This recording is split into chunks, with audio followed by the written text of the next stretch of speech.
across to our Kyiv correspondent, Emmanuelle Chaze. So, Emmanuelle, let's start off with this cargo ship in the Black Sea. What's the latest there? Well, this is the first cargo ship to depart a Ukrainian port, the port of Odesa, since last week's Ukraine's announcement that it would open a temporary corridor in the Black Sea in a bid to unblock the situation, to send some of those ships willing to sail with cargo on board to other ports. And this ship has left the port of Odessa this morning with 30,000 tons of goods, of also cereals, Ukrainian cereals. It was blocked in Odessa port for 17 months.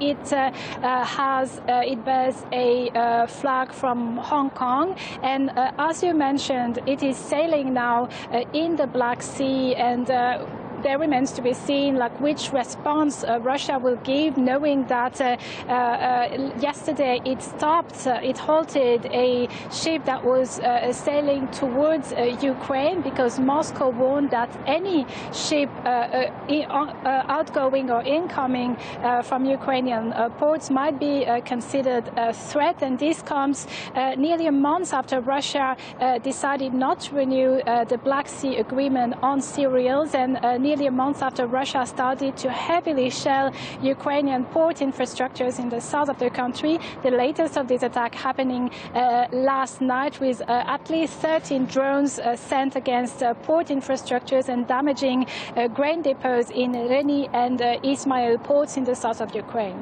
Well, so meanwhile, Kyiv is pushing forward with its counteroffensive, Emmanuelle, and it's made some progress retaking a village in the Donetsk region. What else do we know about that?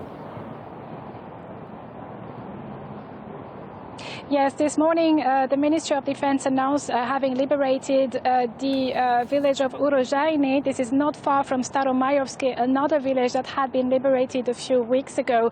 And this comes a day after the Ukrainian forces have been said to liberate 3 square kilometers of land, also near Bakhmut. So those are small advances, but significant advances, because they are made on very, very difficult territory. We know that the Russian forces had time for a year and a half to really fortify their defenses. The region is heavily mined, so any advance, of course, is a victory for Kyiv. And the defense ministry says that now its forces in Urozhaine are entrenched in the positions taken and are looking to go forward with their counteroffensive.